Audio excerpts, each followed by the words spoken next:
A very good evening to you all, and welcome back to the channel. I'm on my fourth shift of the week, and I'm so lucky to be here. To be honest with you, I am so friggin' lucky to be here. It might have been my last one if it hadn't been for my quick reactions. That saved my life, really. I had a really good evening tonight. My wife brought my grandson home. We had tea, so I cooked tea with my grandson and then I took him home. I hope your week's going well, by the way, and thank you very much for still subscribing and still following me. And please smash that subscribe button if you're a golfer or a trucker. Either or, doesn't matter. Just smash that subscribe button and come join the fun.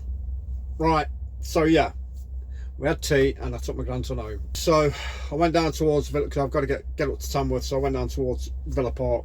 That was closed, so I had to go through Whitton. What a shithole.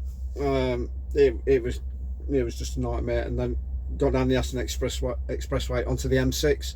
And when you're travelling on the M6 south, it splits off to the M42 north and south. So moved into the left-hand lane of the M42 north, and there's a grey Audi TT on my right hand side that's going on southbound M42, and then decides, no, I don't want to do that. I'll just slowly move over to the left hand lane and nearly put me into the barrier. No indication, nothing, just and I sensed it, and I must have been doing about 65. He's sort of going the same speed as me, perhaps a little bit faster because he was in front of me, and oh my God, I literally had to stand on my brakes while he cut across me, and my hand was on the horn. I was flashing my lights like mad. I was going absolute. My heart was in my mouth. I honestly thought I was going to get taken out. I really did. And nothing, just pulls in front of me and just drives off. So if you drive an Audi TT, grey in colour, mid-50s, wears glasses, you're an arsehole. Check your mirrors, indicate, and learn how to drive on the frigging motorway, you menace. Jesus, oh my God. My life flashed before my eyes, it really did. It was that close.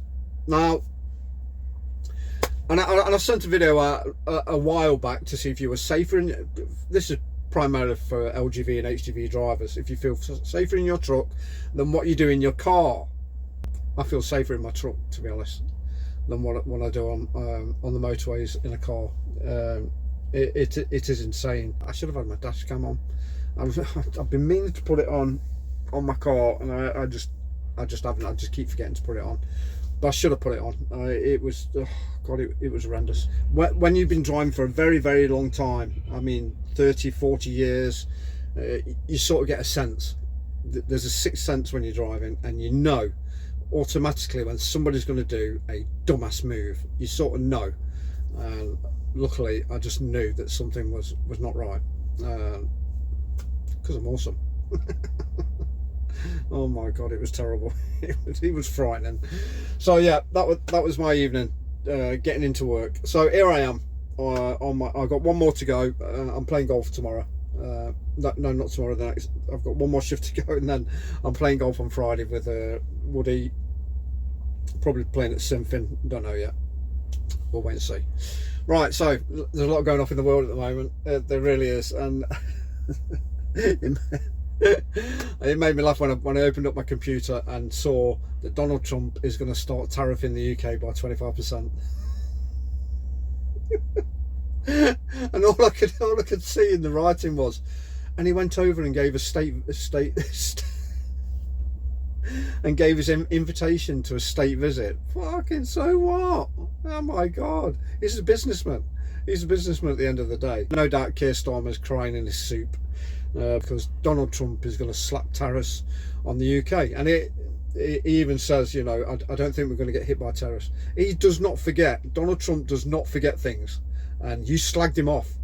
You slagged him off big time, many years ago, and he still remembers. And I'm not calling it retribution or anything like that. Like I say, he's a businessman at the end of the day, and it doesn't give a shit if you're allies, if you're the enemy. He'll still treat you the same. And how can you hit? I mean, it's not like ships in the ocean. These tankers have got a turning circle of a Formula One car. You know, it takes them about 3 days to turn around. How can you hit another frigging tanker in a massive ocean? I mean, how can you do it? It's just insane. I know one of them was an American tanker. It was transporting, I think it was jet fuel for planes, and the other tanker, I'm not sure what country, I don't know whether it was English or another country. I'm not sure what the country was, but it was apparently it was carrying a lot of chemicals, and they didn't mix very well and blew up. So there's pollution in the North Sea. It's going to be a massive cleanup operation going there. There was another story I caught. It was regard to military as well. An ex-military major or commander or something like that said that the youth are not prepared to fight for this country. No shit. I mean, it takes an expert like that to say something like that about the youth of today. They've got the youth of today. They've got no respect, no regard. They cannot take instruction. They cannot take discipline. What's the point? What is the point? And I'm talking from 18 to 25. They just want to get on with their lives.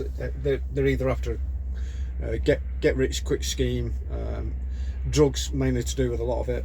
Drugs in this country at the moment is rife in the cities. It's terrible. So yeah, I said in a few videos, even when you know this crap was kicking off with Ukraine and the possibility of America pulling out of NATO, which, to be honest, I don't blame them. I really don't blame them. They don't need to be there, to be honest. They're only pumping in the lion's share of all the money, and it's about time, you know, Europe started paying their dues, which they are now. So there's no need for them to be there. But yeah, it's only come to light for that we've started this big recruiting scheme for the military, and yeah, no, I just don't think it's going to work. Like I say, they're too selfish nowadays, the kids of today. And who would want to fight for this government? Who in their right mind would want to defend this country with this government leading it at the moment? Nobody. That's my point of view, and I'm going to leave it there. So I'm going to bugger off and find my trailer and then go and do some work. Drive safe, look after yourself, watch out for those lunatics, because they are fucking everywhere.